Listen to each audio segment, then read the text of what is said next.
Hey, Walter Sorrells back with more tips for the knife maker. Today, a passel of chef's knives.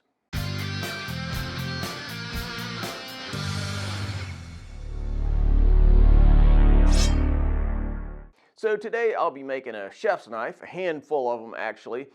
Couple of cool things to look forward to in this build. The first is that I'll be showing some fun texturing techniques that give a bit of a hand-forged vibe to stock removal knives.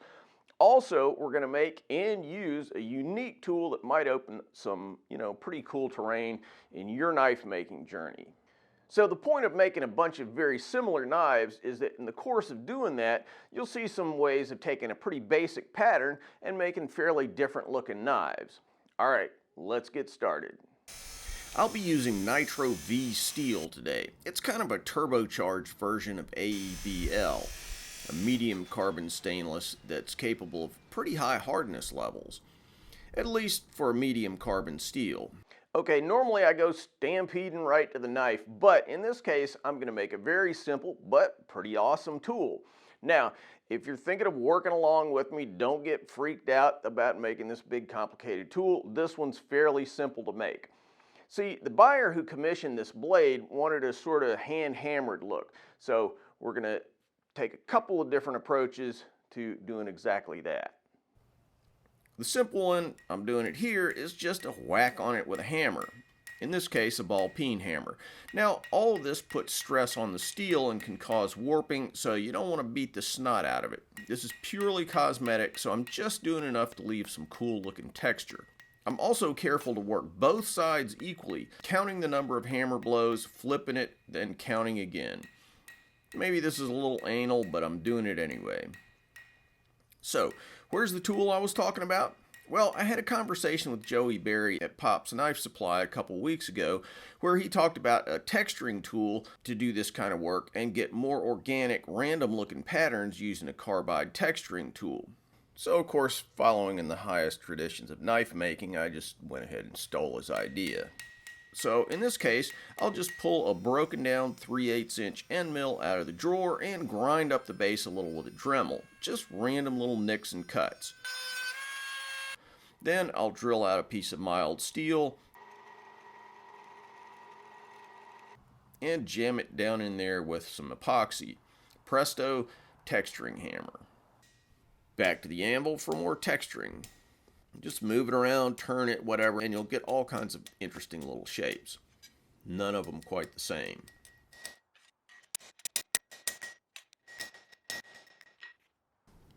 So to start with, I'll lay out the pattern. Now, I originally designed this in Fusion 360, so the handle pin layout is very specific with the distances laid out in advance. Tons of different ways of drilling handle holes. This just happens to be the way that I typically do it. I could drill some holes on a drill press and it'd work just fine, but I have a digital readout here on my old mill drill, so I'm going to use it. And that'll save me some time in the long run. By the way, plans are available on Patreon to Patreon supporters, as is the case with pretty much all of my knife builds these days. Support us on Patreon and we give back to you. Speaking of saving time, anytime you make knives to a pattern, there will be some potential savings of effort. In this case, for instance, the handles of all three knives are laid out exactly the same, so I'll go ahead and clamp them together and drill all the holes at once. Now, the key point here, if you're going to do something like this, is that the holes have to be drilled dead straight or they'll wander off and turn out to be slightly different on each knife, and that's potentially a problem. So, I'll use a spotting drill, a short, very rigid carbide drill, to locate the two holes. Like I said, I'm using the DRO on my mill, but if the bits wander and don't drill straight, it doesn't even matter that you have these real precise looking numbers up here. After establishing a clean entry point, I'll swap out the spotting drill for a 1/4 inch twist drill. This one's carbide, but again, fancy it in the point here. Using a spotting drill first and then drilling at that exact location will assure a nice perpendicular hole. Using good drilling technique is way more important here than having fancy gear. You can do this on a $100 drill press and it'll work fine as long as you drill the holes right.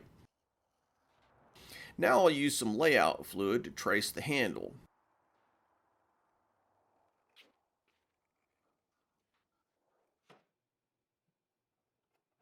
Because all three blades have different sizes, 8, 9, and 10 inches, I'll just scribe those in freehand. I've done enough chef's knives over the years that I really just eyeball these shapes on the grinder. Speaking of, now it's off to the grinder.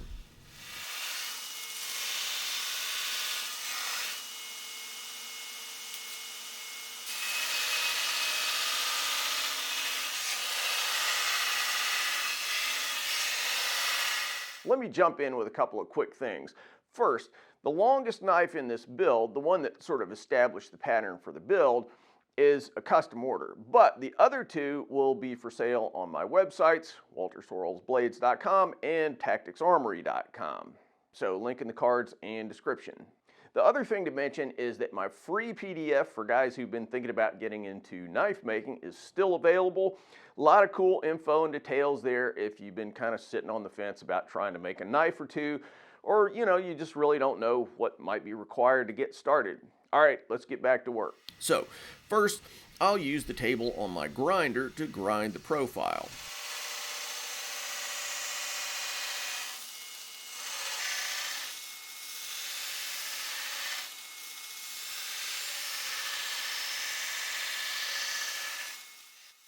Most of this is pretty easy work done with the flat platen. I'll also use a small wheel attachment to sneak into this little corner where the tang meets the blade.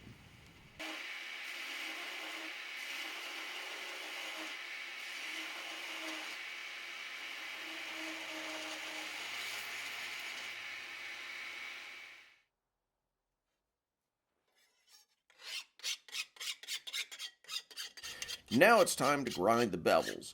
First, I'll scribe lines down the center to use as grinding references. I generally show this with a cheap little hand scribe, but you can do it a little more accurately by using a height gauge on a surface plate, particularly out towards the tip. If you want to save money, you can buy beat up old height gauges for dirt on eBay and use them just for this purpose. Instead of using a surface plate, a piece of glass or scrap melamine will work just fine. Back to the grinder, starting with a 36 grit ceramic belt. This is the point where I always remember why I hate making chef's knives. Making really tall grinds like this on very thin stock is probably the most technically demanding thing you can do on a grinder. If you get impatient, it's extremely easy to climb way up the blade, bite into the spine, and just really screw the pooch. I'm not trying to bring my grind lines all the way to the spine, obviously, because of the texturing, so I have to be ultra careful here. So once I have some semi-respectable looking grind lines, I'll jump up to 120 grit, then eventually go to 300 micron 3M Gator grit belts. I'm really taking my time now to get the grind lines right. You can hide some sins grinding high bevels if you go all the way to the spine, but when you're leaving a little space at the top for texturing like I'm doing here, you really have to be careful.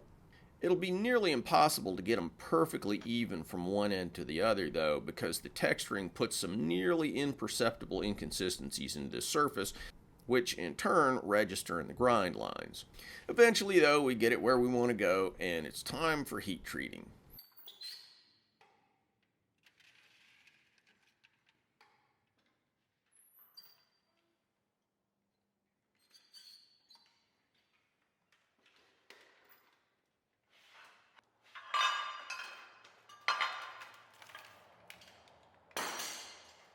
After tempering at 350 Fahrenheit, it's time to clean up the grinds and bring them to their final shape.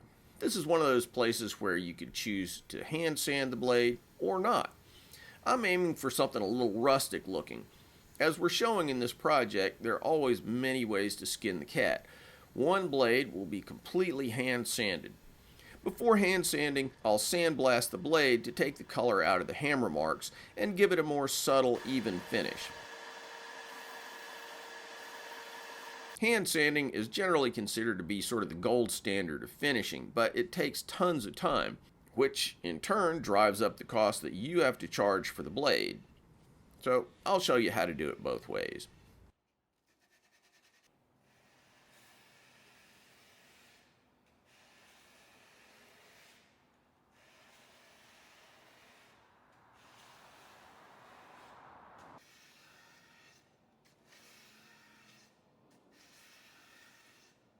Yeah, that's pretty much it. You do this for hours and hours and hours, going up to higher and higher grits of sandpaper, and when it looks really nice and smooth, you're done. The other two will have machine finishes. First, grinding the bevels to their final shape and thickness.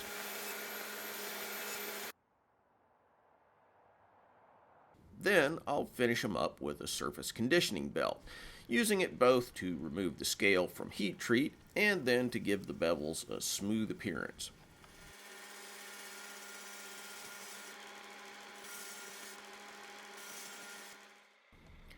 Time for the handle scales. I'll be using stabilized wood for all the handles. Koa on the first one that was given to me by my friend Dan Moynihan, while the other two will have a Mexican burl wood that I stabilized myself. What kind of tree? Don't know, couldn't tell you. It's from Mexico, that's all I know.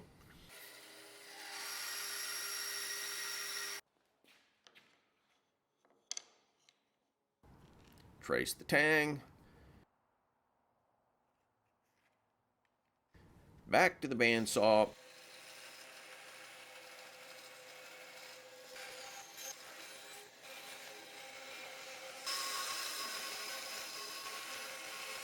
And now we're ready to epoxy the handle. In the spirit of making them all different, each one will have a different kind of pin.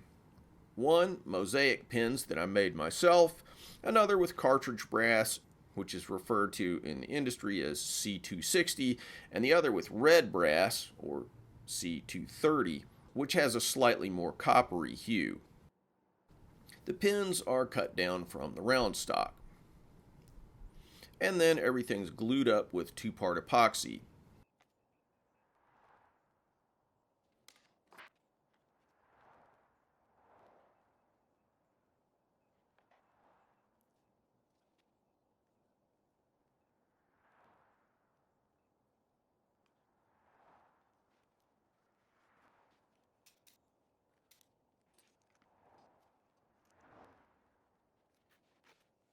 After curing, I'll return to the grinder and finish up the handles.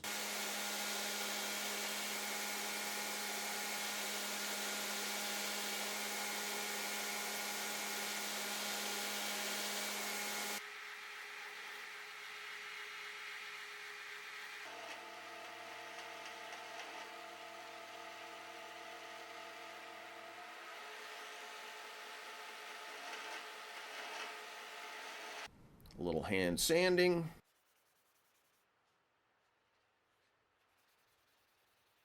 A little buffing.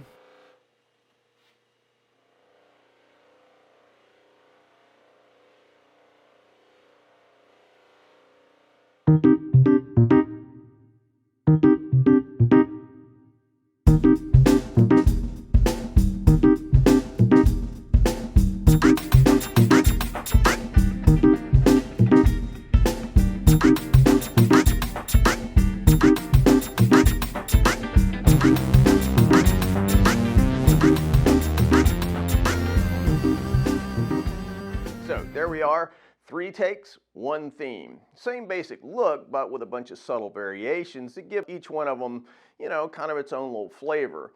Now, if there's a lesson here for you as a knife maker, it's that experimenting with materials and techniques is not only a great way to find your way to new designs and maybe sell some more knives, which is always cool, but it also helps keep things fresh so that every time you go into the shop, you got a new and interesting challenge ahead of you. And for me, keeping things interesting is always job one in the shop. If it's not fun, why are we doing this stuff? All right, guys, thanks for watching and see you soon.